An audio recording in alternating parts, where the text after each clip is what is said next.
I'm Mac McGrath, CEO of National Streaming Sports, and I'm excited to tell you about our Roku Sports channel. Already has over 12,000 followers, 20 podcasts, over 70 weekly shows, and a 3.4-star rating. Our channel is anchored by great morning shows, afternoon shows, and nighttime shows with great shows in between.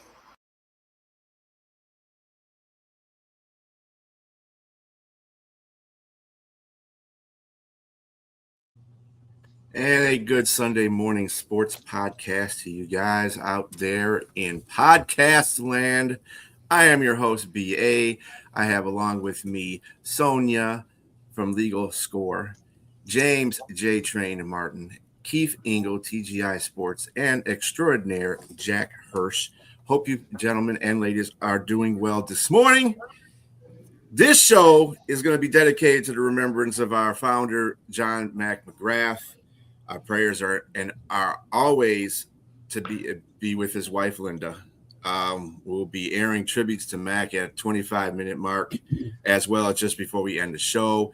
If anybody on the panel wants to say or wants to come in and say anything, or even in the comments want to say anything about Mac, your comments are welcome. So there it is.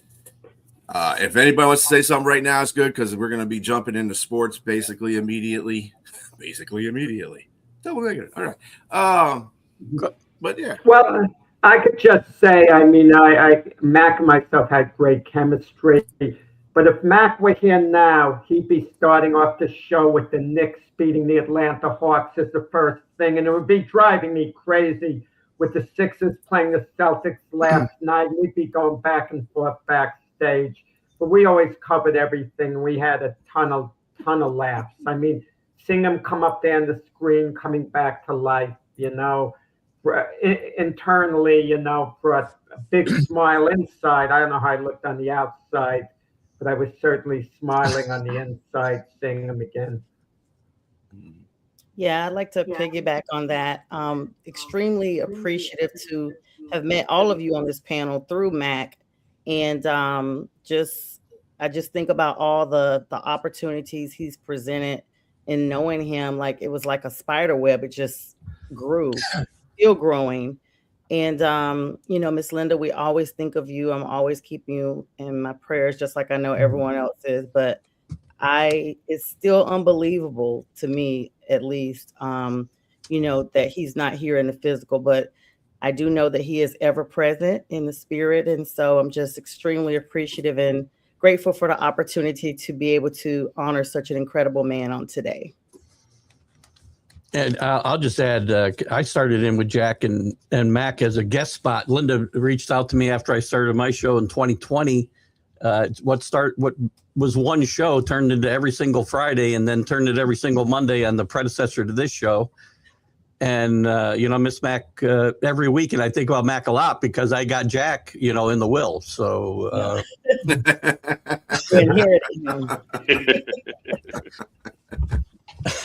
so we think about him a lot. We do, and Linda pops in the shows, and it's always fun to see her. I say good morning, and we have a lot of fun, and we miss Mac a lot.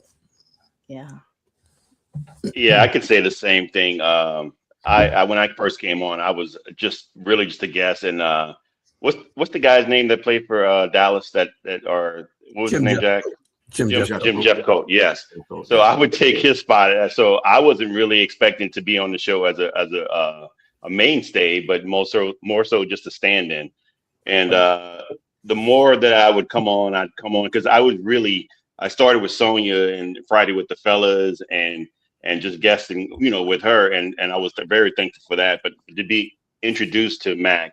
And to be able to come on early in the mornings, I would come on with him maybe about 20-30 minutes ahead because I didn't know what time to be on, because Mac always seemed like this serious guy where you didn't know whether or not he was just like cool. And then of course I see some interactions between him and Jack, and I'm like, wow, man, I don't want to be in the mix of that like that. And so I'm getting muted. So let me make sure that I come on and do everything right. Skin. That was one of his great qualities. He had thick skin that you could speak your mind, and I could let him know when I was annoyed at him knowing it wasn't going to affect our friendship. So that was very important. I didn't have to hold anything inside with Max. So that was good. Yeah, and that's what he did with me because I'll be honest with you, you're not starry-eyed, but a little timid and nervous, when I be on the show. So when I'm interacting with everybody, I see, I have some sports knowledge, but I see you guys had the experience and you were able to interact with each other. And Mac would notice that he was just that kind of guy where he would like James, you got to come in and say something. He tell me at the shows, you can go ahead and, work your way in. You're not offending anybody if you cut anybody off, but make sure you work your way in. And it was just great. I really appreciate Mac and everything that he's done for me in regards to this portion of my type of career. And I look at it as such, and he saw it as such. And he paid a compliment to both myself and Keith.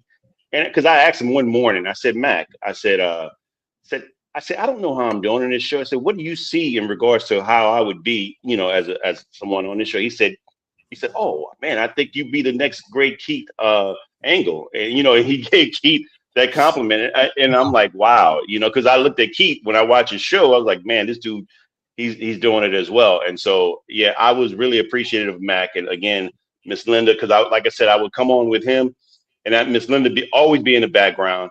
And yeah, as his producer and just doing everything. And I speak to her in the morning as well. Good morning, Ms. Linda, as I'm going to say to you again. And thank you as well for everything that you and Mac has done for me. And I'm very appreciative of everything. I just want to say thank you, Linda, for chiming in. We love you too. And we pray for you all the time. So, we appreciate you. And thanks, Mac, to, I kind of like took a pin and just took it further with his show. He kind of, I only met him one time, physically, and that was a video chat. But you know what I'm saying? I only saw him one time. If it wasn't for Sonia bringing me on here, I probably would have never got that opportunity. But Mac is the one that kind of influenced me to continue on with his legacy because I believed in his dream. And Linda helped influence that as well as the rest of you guys on here too. Everybody on this platform in this network is awesome. You guys are great. You guys got great sports knowledge. We're trying to bring new things on there. Sonia with her legal shows, and me and James with TV. I think this is something that Mac envisioned this podcast network to be, not just sports, but with added stuff on it. But I enjoy doing it. And I'm blessed by the fact that I had the opportunity to do it. So thank you again, Mac. Love you. Yeah, absolutely. I just want to piggyback real quick and say I still have the text messages from Mac when I actually told him about both of you guys, you J Train and you 2B. I literally was like, hey, I got this new guy. That's how I did UB. I was like, I got this new guy. What do you think? I know you're like really, trying to get better and stuff, but I really want to bring him on. I've, been on his show. He really knows what he's doing. And then with J Train, he was talking to me. He's like, hey, do you have any ideas? I was like, hey, I got these guys. I said, but I'm going to be honest. The one that I think is going to show up is going to be James Martin. I didn't know him as J Train. I was just like, he just seems like he really wants to do this. And I remember even J Train and I would text and I'd be like, hey, you're doing so great. And he was like, you sure? I was like, you are. I was like, Mac already told me. And I'm glad, he told him the same. And like, look at James now. Like, seriously, look at him now. He is literally the chocolate Keith Angle. He really is.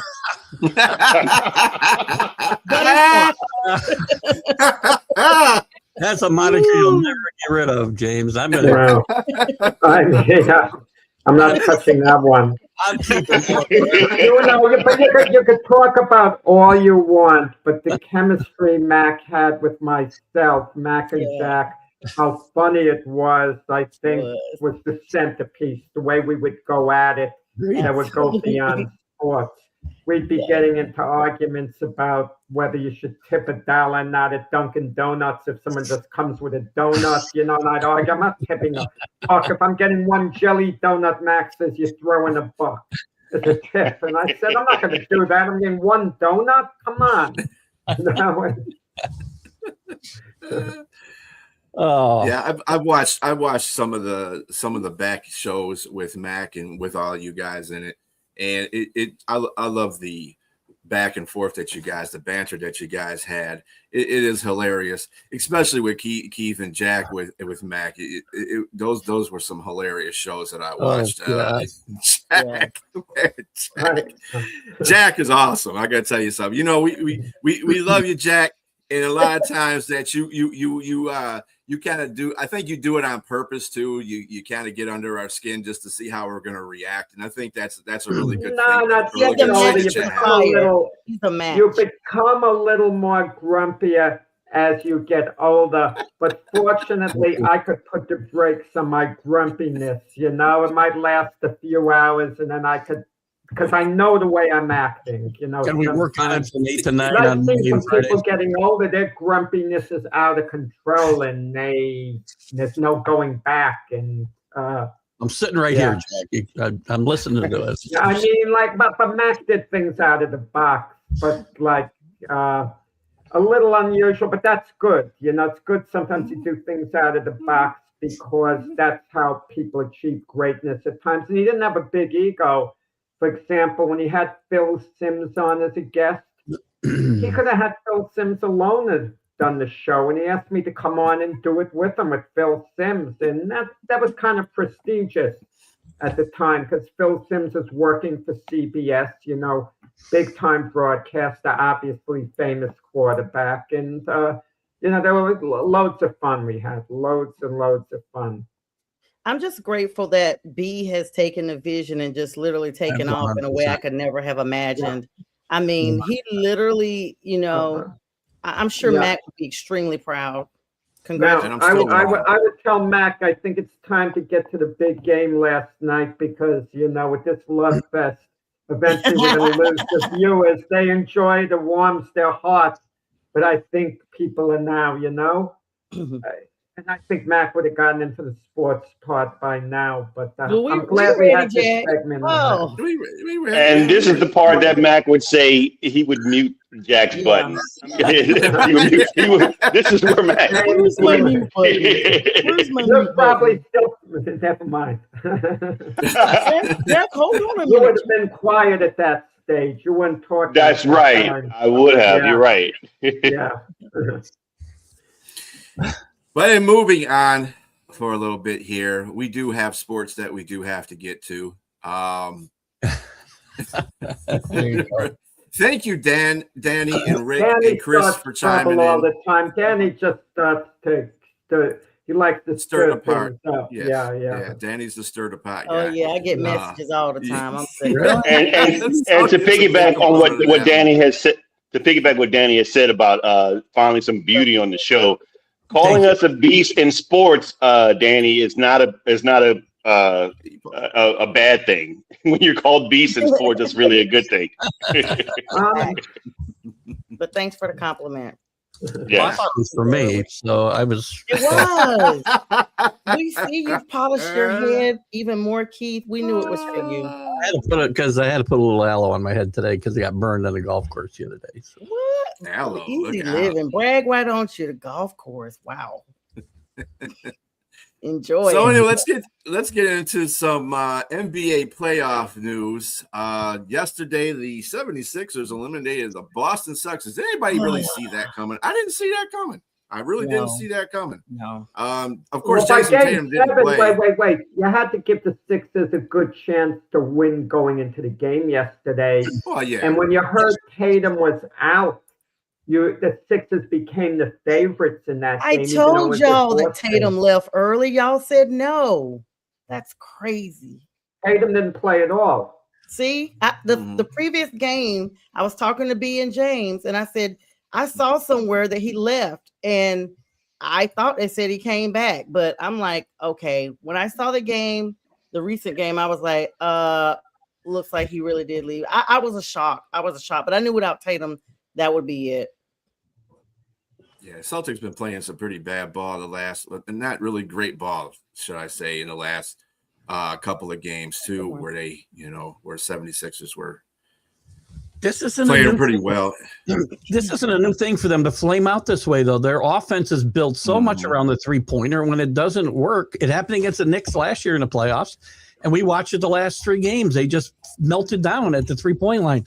They had great looks last night and just clanked them all. You've got. Why don't you give the Sixers credit? They won. I was going to say the same thing. Lost it. They jumped up to 9-0 lead. I will give them credit. Played a great game until the end. He was so beaten up. Then he just went in the corner and looked to take threes at the end. But Maxey took control of the game at the end. Maxey became a star in the series in my mind. Played well. Yeah. Played well. Embiid dominated. Maxey becomes a star in my mind this last week. And I'm not taking anything away from the Sixers. I'm saying the Celtics have got to adjust what they do going forward because this doesn't work.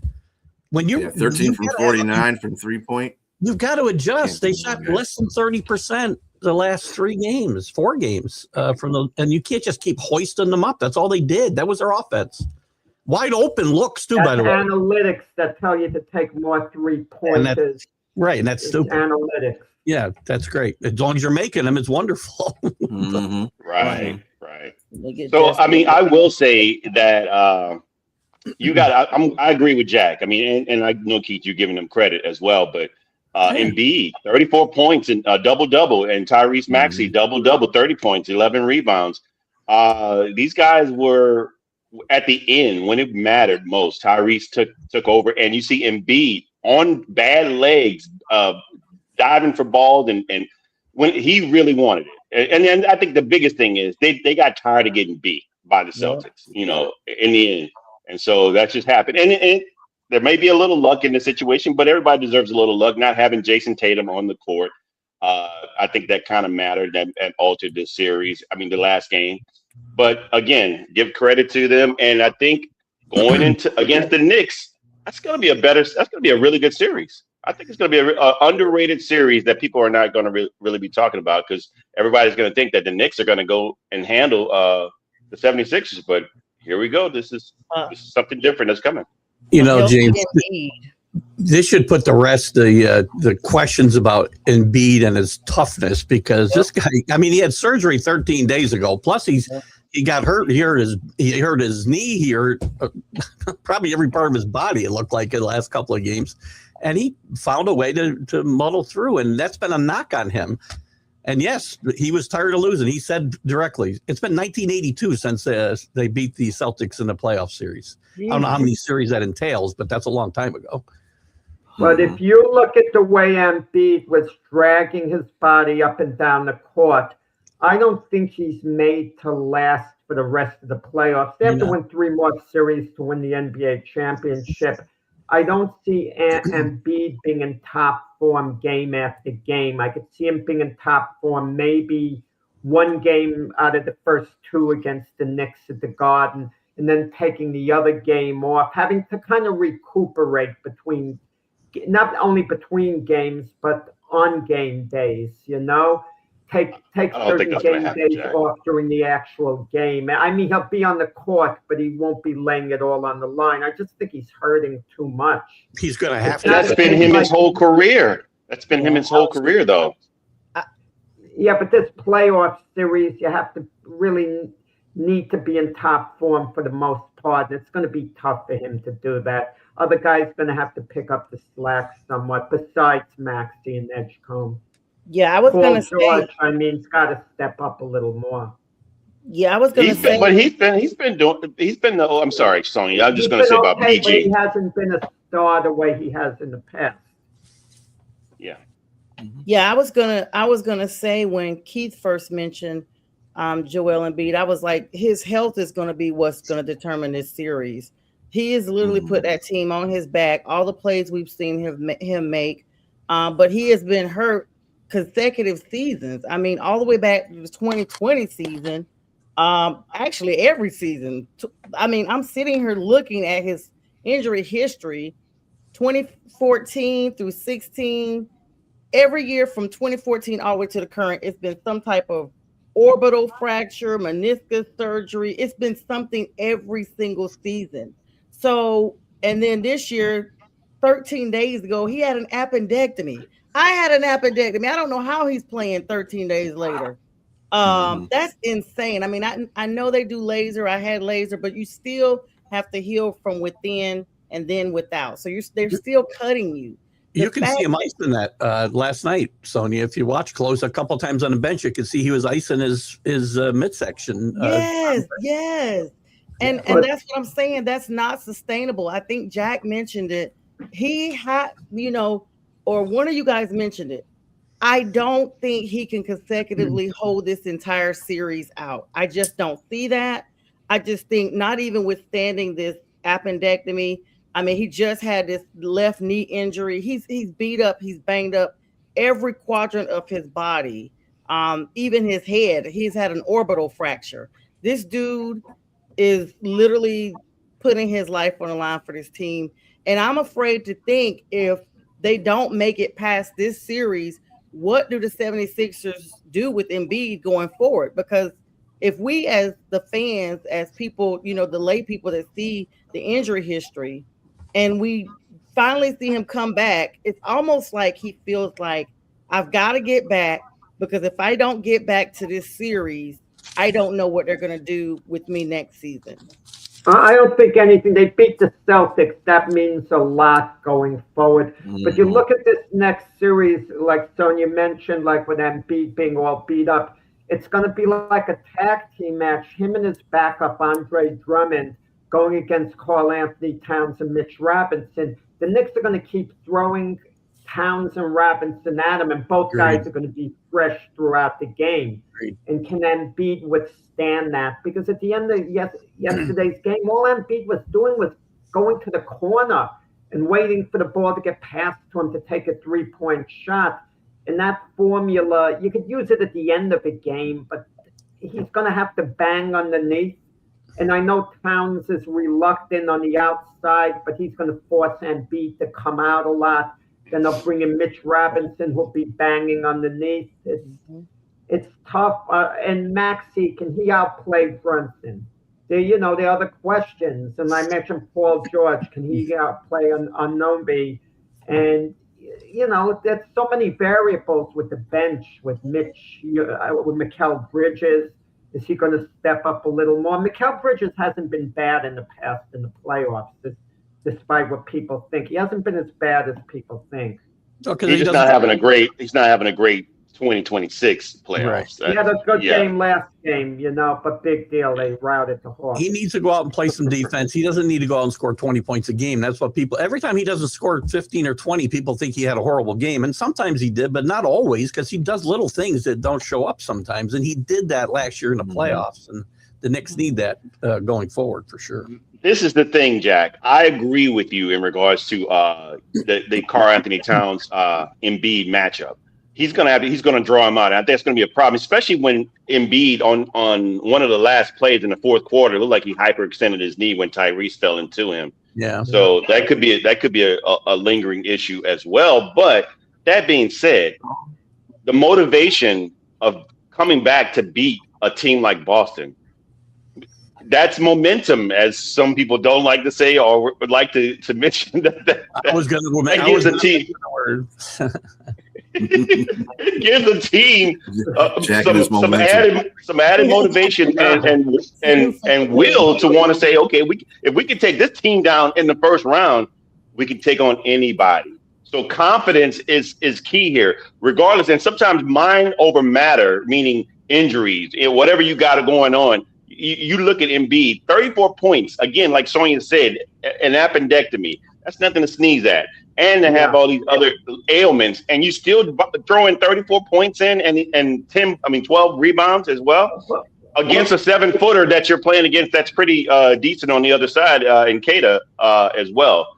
So I just really think it's going to be a matchup. They're not going to get beat down, but I can see a 6 or 7 game series as well. Yeah, it's going to be a tough series. It's going to be a tough series, and one the Sixers might win. I'm not discounting their chances, but with Embiid, like Sonia mentioned, when someone has all those physical ailments and they're so beaten up, and yet they lay it on the line the way he did, you can't lay it on the line for a long, long period of time. For short intervals, for a couple of games, or for one series, you could give it everything you have, but then you kind of collapse, like your man Isaiah in that famous Game 6 against the Lakers.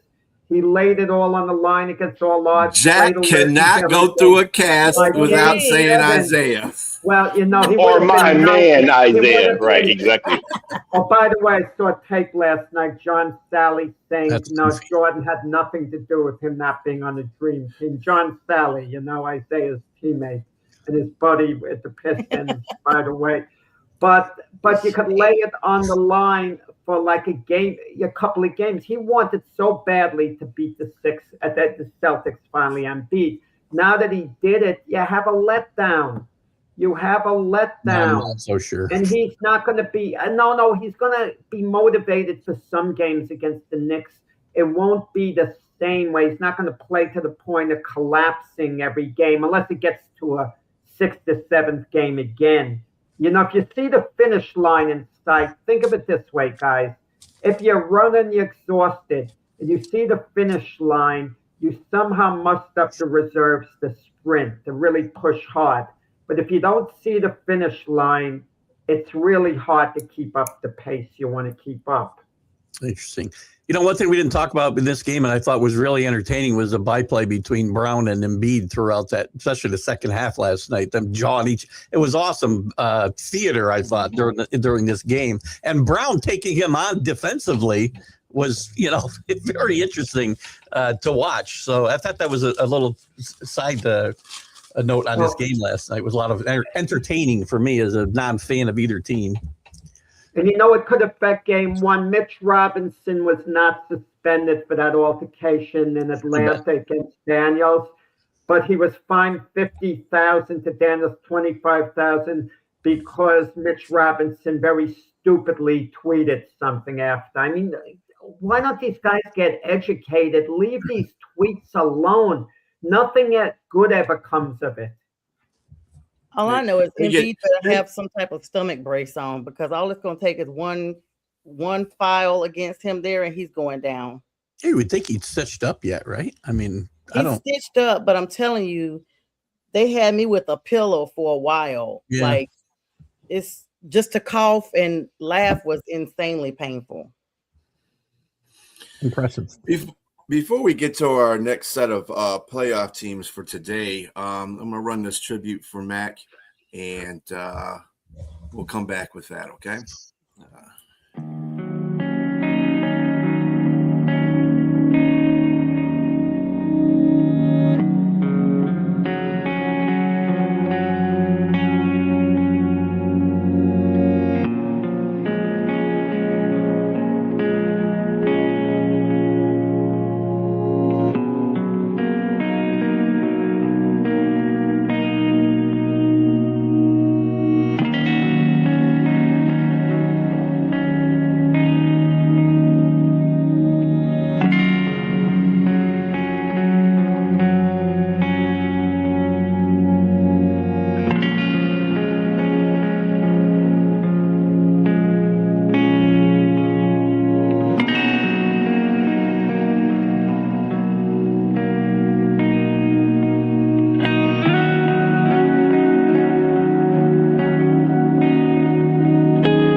All right. Again, thank you for joining us in a tribute to Mac.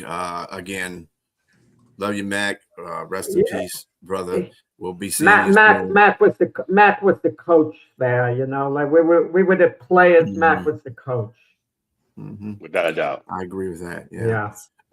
After the show, do catch Keith Engel with Stream of Consciousness right after the show, and at 8:00 p.m. catch our newest members of MPN. MGF. I'm glad I get this right because I'm thinking. Well, I can't numbers. help but thinking with Mac. I'm sorry to cut in. What type of coach was he? Would he be like a Dean Smith, You a wouldn't be Bobby Jack. Knight? You know who I think he would be like?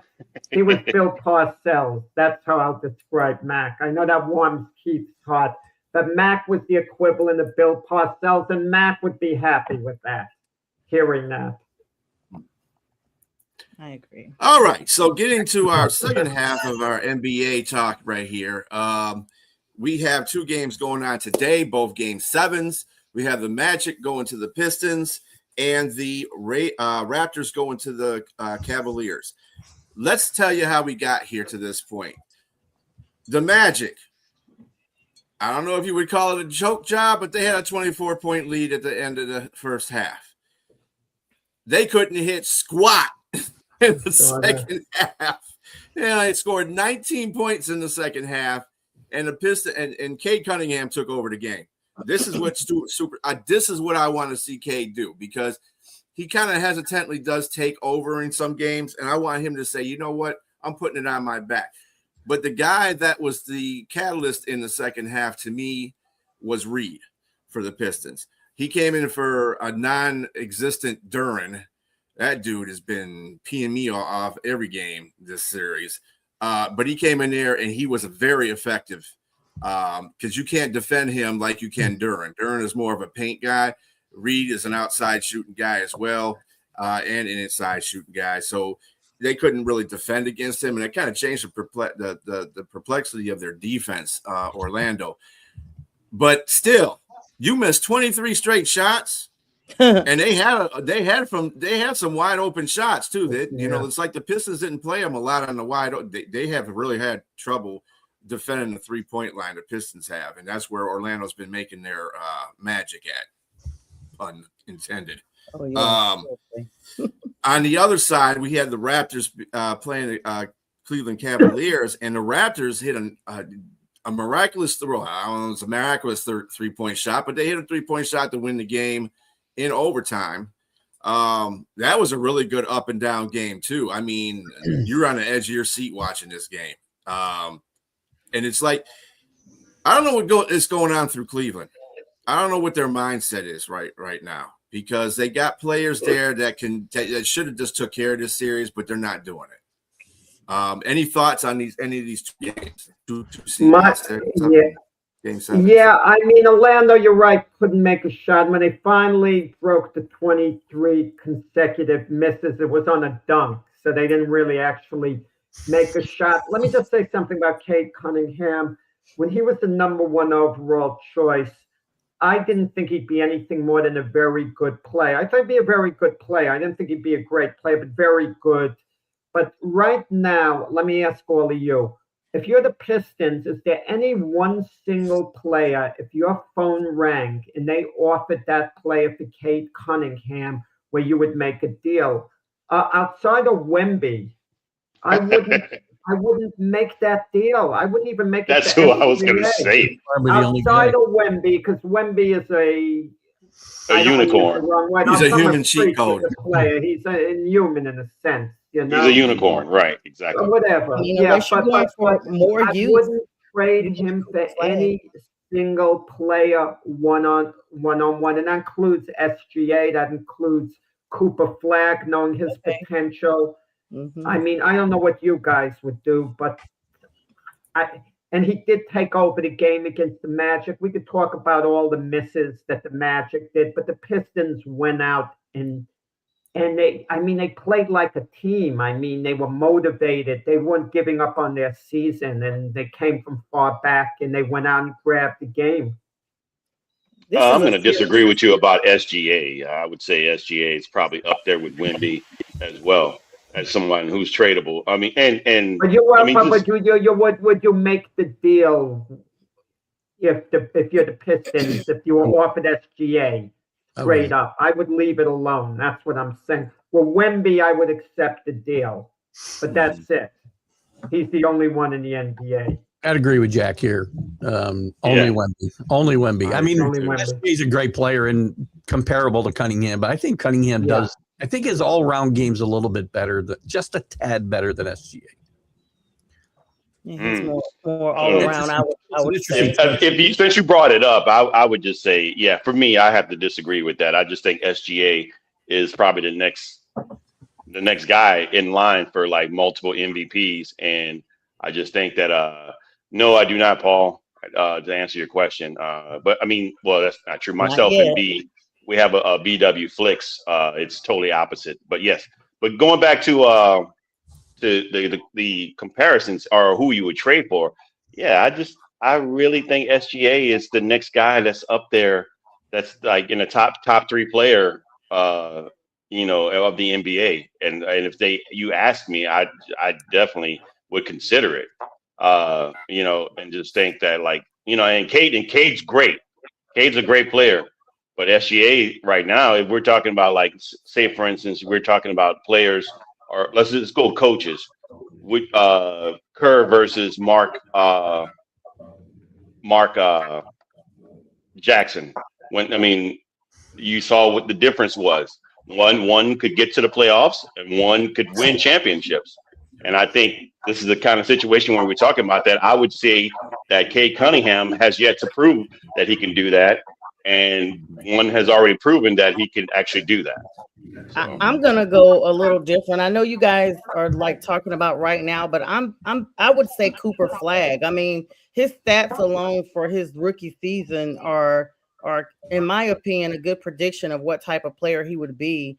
And if you're one of these teams that would actually kind of look to the future, and you're not in a necessarily win now position, Cooper is definitely there, especially with him being the one and only of 3 players in the last 45 years to have 20 points, 6 assists, and 4 rebounds per game. So he never dropped below that the entire season. That's outstanding. And so, I mean, he's definitely a front runner if you're looking at, okay, not today, but say next year and 5 years ahead. I'm always a forward thinker. So yeah, this is what we look like now and later. Maybe you're right. You're 100% right. Looking into the future, Sonia, and maybe that's an unfair question because if I'm Dallas, outside of Wemby, I don't trade Cooper Flagg for anyone one-on-one because I realize what he might be 2, 3, 4 years from now. Absolutely. Okay, guys, I'm gonna have to go. This is a good segment for me to say. It's been great being on with you guys, and I'll see y'all soon because I'm out of class. So I'll be back. And thank you for letting me come on, everybody. Good luck. Appreciate you. All right, thank you. I'll make sure I don't hit the end stream button. I'm gonna just move me on out, B. Just move me. I will drive down to Atlanta and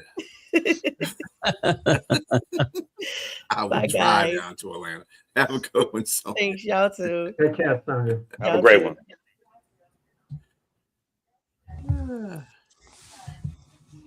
All right. So the second game, the Toronto versus Cleveland.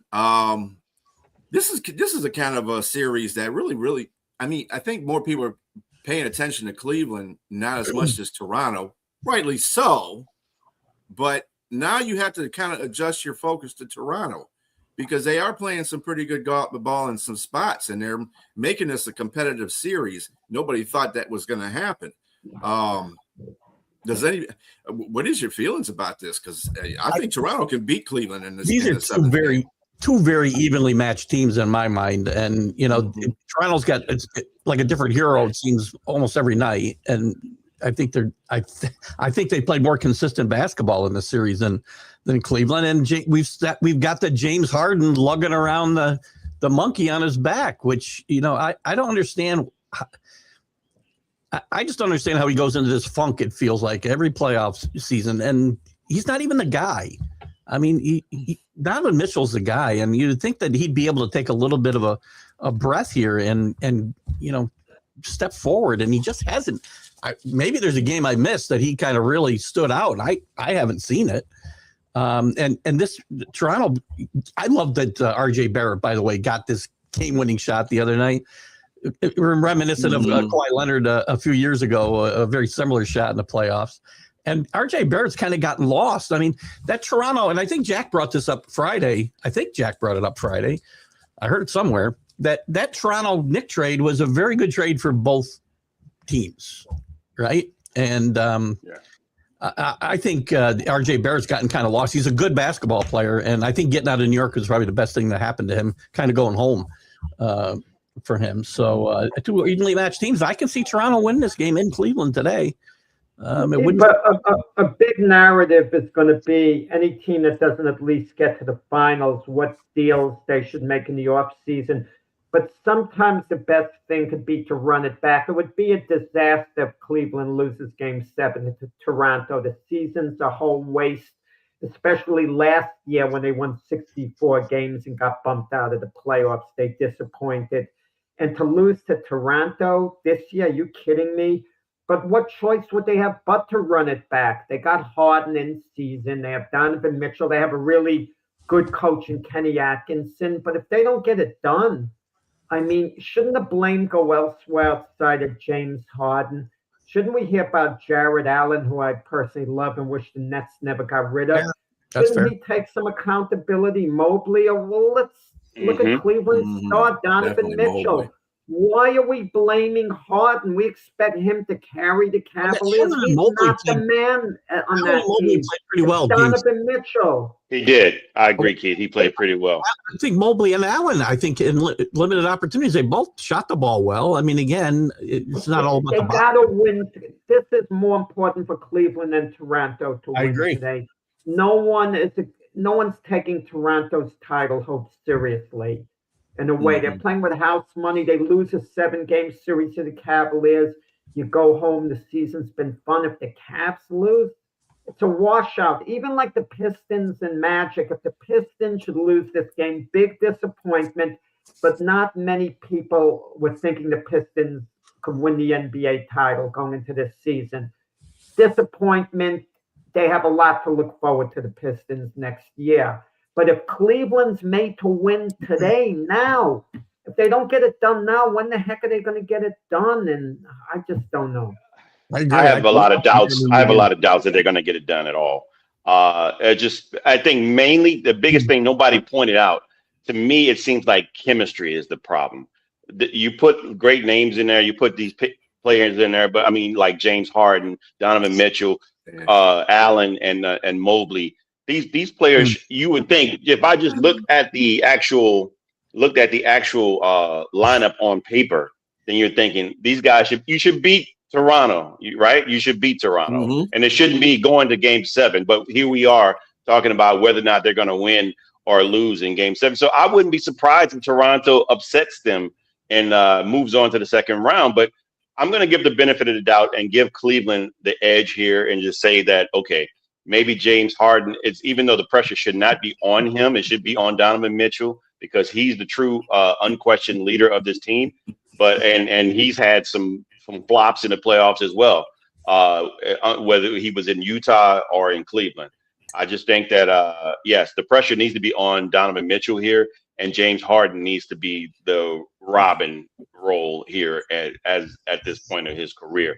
And going back to Detroit, Desmond Bane and Banchero, if they're going to show up, if they show up, like if they didn't play like they played the last game, there might be some questions in Detroit. What's going on? They may win this game, and it can go either way. But I'm going to give the number one option, the benefit of the doubt as well at home, and I'm going to pick both Detroit and I'm going to pick Cleveland to win this game. But who knows what's going to happen in the next rounds when they move on for both teams. I'll take the Pistons today, especially with Wagner out for Orlando. And again, they've got that 23-point meltdown fresh in their mind still.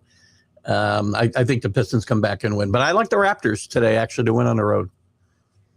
I do too. I wouldn't doubt it. You're muted, Jack. I absolutely. I thought Mac was back. Me being muted. I absolutely like Cleveland today. I'm wavering back and forth. Orlando, Detroit with Wagner out. I don't know. I mean, I guess Detroit's at home that they'll get it done, but I just, it's a toss up. I mean, it's going to come down to the wire. I think Orlando, Detroit. I think Yeah, I think, Cleveland wins decisively. I think they win by double digits against Toronto today, though.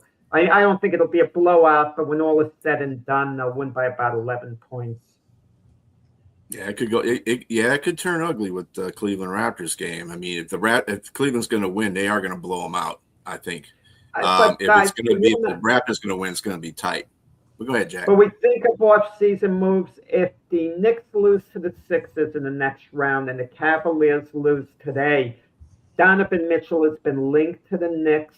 I could see both teams ready to make a bold move where the Cavs could trade Mitchell to the Knicks. Knicks have no need for Donovan Mitchell. Carl Anthony Towns, Anunoby, something like that. This isn't 2019. The Knicks have no use for Donovan Mitchell in that backcourt. None. Donovan Mitchell and Jalen Brunson would be. I mean, they're both ball dominant, so there's no way you would want him unless you trade. I mean, but I wouldn't trade Jalen Brunson for anything.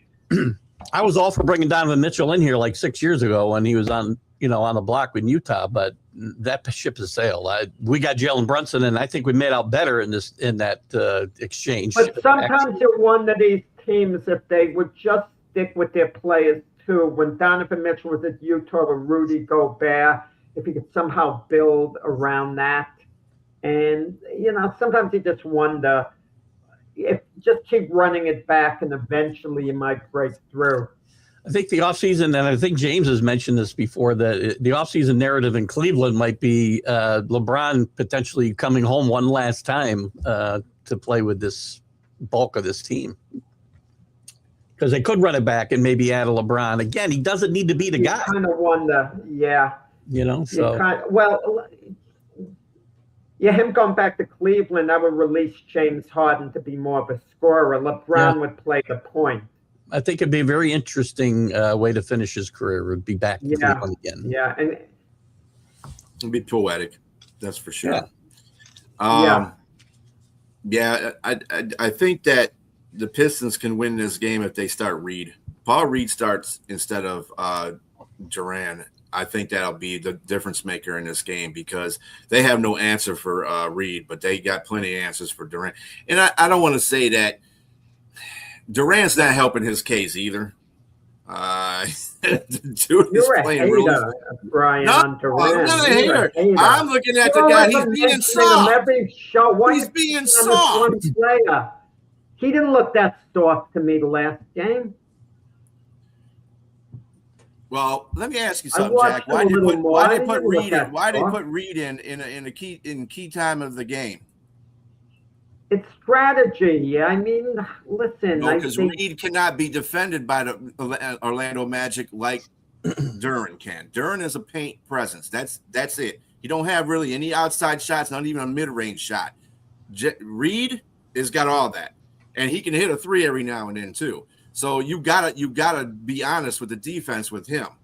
And he's not the greatest player. No, he's probably not talent-wise better than Duran, but he still has enough of the mechanics to make the defense honest. So that's the difference. So they start with him, and maybe he gets in foul trouble. They still got Duran to go to, and he can finish the game off. I just think that's what they should go to. I don't know what JB Bickerstaff is going to do. That's on him. He's the coach. So that's how I would play it. But anyway, and as far as the Toronto Raptors and Cleveland are concerned, I do believe that the Raptors are going to sneak this one out. It's going to be a close game, though. I think Toronto's going to come down to the last shot again for them to win this. But if Cleveland wins, they definitely are blowing it. It's going to be a blowout. So, but could you imagine with the bracket, the Knicks have to play the 76ers in a tough series, and can you imagine Orlando and Toronto win? They're playing one another. So one of the two are automatically going to advance to the Eastern Finals. There's something that seems unfair about these brackets. That's not unfair. The East is just mid. This is a point I tried to make up before. Everybody's talking about chances to win the championship. No East team is going to have a chance to win the championship. I'm sorry. They can be in there, but right now, OKC and SA are the best two teams right now.